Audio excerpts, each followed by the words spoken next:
I have not seen you. I have never seen you, my friend. I'm seeing the light traveling from you to me. Laying there in the casket is a man I've known for 12 years. His ex-wife and children are rubbing at my back trying to console me, and all I see is red. It must have been your only nice shirt, huh? I'm in remiss, my friend. I have known you, and you would have laughed your ass off at the red shirt you're wearing right now, and forever. I'm supposed to kneel at this little stoop, aren't I? You were raised Catholic, my friend, but believed as a shaman.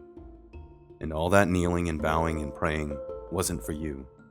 It's not for me either anymore. But still I lean in, and beneath the wrinkles and crow's feet of a 44-year-old man, I see an annoying 32-year-old who, aside from my ex, is the best friend I've ever had. You look so tired from harsh work. The makeup fixes nothing, really.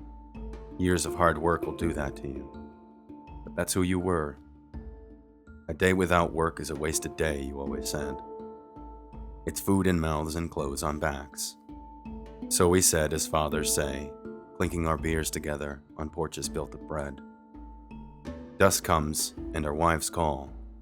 The children are asleep, and the life lived beckons.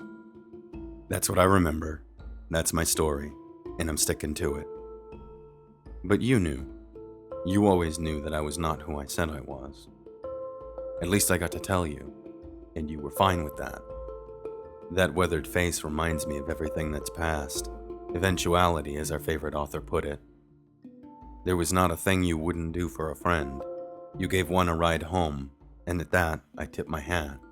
That's who you were. It's why you're gone. I can remember a time long past where I wanted to die, to see the black, wherein I thought I would see the sublime consequences of my choice to believe in the God of my elders past. But for you it was ritual and love in the incarnation of the ancestors. I loved my lofty notions of the divine clouds that would enshroud me forever. But to see you there in that satin and wood now, I can no more expect to see you than I could expect to see anyone that's gone away from us. To see you again as if you were asleep and will one day rise from your slumber. I was taught this to deal with the uncomfortable truth about life, that it ends, and flights of angels wing you to your rest. How could I believe such a thing?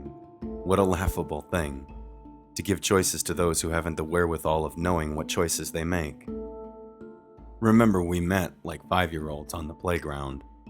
I'm alone in my choices, punching the air because I love someone and I don't understand why I love her or what love is for that matter.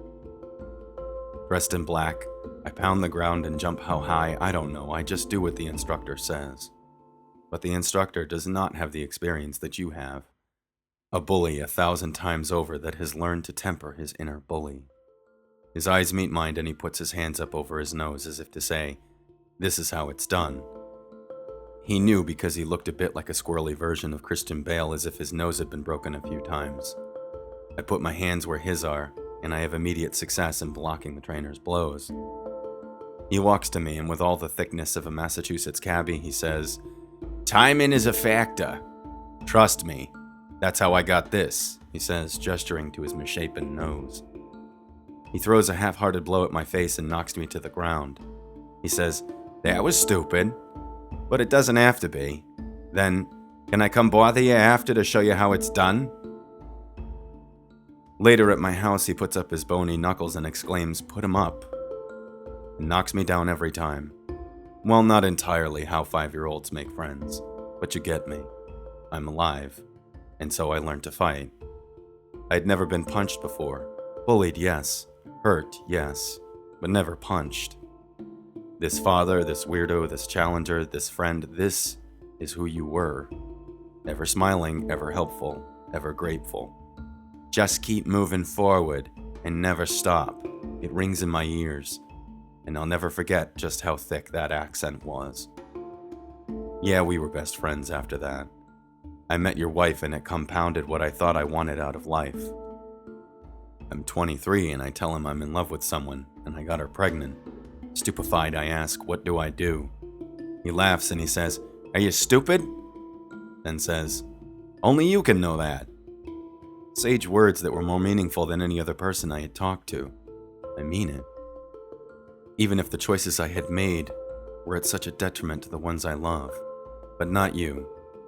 Just laughing at what was to come. Like a prophet kissing the sky, you foretold the end of some things, but not everything. I married her, I loved her, I gave her everything. But you knew, my friend, because that's what friends do. They know. The choice of honesty was the thing that made you. You were there at every turn of my path, matching my path, teaching me what's right. The diapers need changing, the house needs cleaning, the car needs fixing. You were better at all of this than I.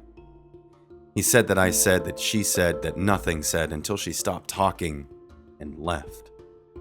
But still they go away, and your best friend is still there. And so we were exes together, laughing at our inadequacies as husbands. I'm on the road locally, hitting the old Boston route, and you're on the national run, hitting the mountains in Route 66. I can remember the call where you said you miss your kids so much and that I should give them your love, which I do. Being so far apart from the ones we love, it grates on what is already paper thin, and that includes our friendship. What can I say now that you're gone? You were honest to a fault. You never stopped moving forward. There wasn't a thing you wouldn't do for a friend. You made a better listener than any god. And what you made me do was think. I count the days until you come back from icy mountain passes and lot lizards' cat calls for sex in the back of the truck. Lot lizards. I had never heard that term before, but you made it so clear exactly what this type of person was. They'd say, "Oh, can you just get me high, get me so high on a little bit of crystal meth?" And you said you didn't do it for the sex. But I know what a desperate guy you could be. I'm not judging you. One last time we see each other, I decide to tell you what you already know. But you don't care. You're not judging me. You never did. What's a lie between friends? Something that's gone and forgotten in a long car ride where we reminisce about times gone past. Remember when we did this is better than remember when we didn't do that. I've lived because you were there, ready to listen at every turn, and I'm glad at the choices you made. You gave a friend a car ride home somewhere and the car flipped end over end and stopped at a tree. That's who you were. He'd had too much to drink and you hadn't had a drop. Let's do what's right. You always did. I'm glad to have met you. You would say give praise to the earth, and I agree, but not for the same reason. Ashes to ashes, dust to dust. I won't be aware of it when you and I meet again. You were always right about one thing, and I didn't see it until after you were gone.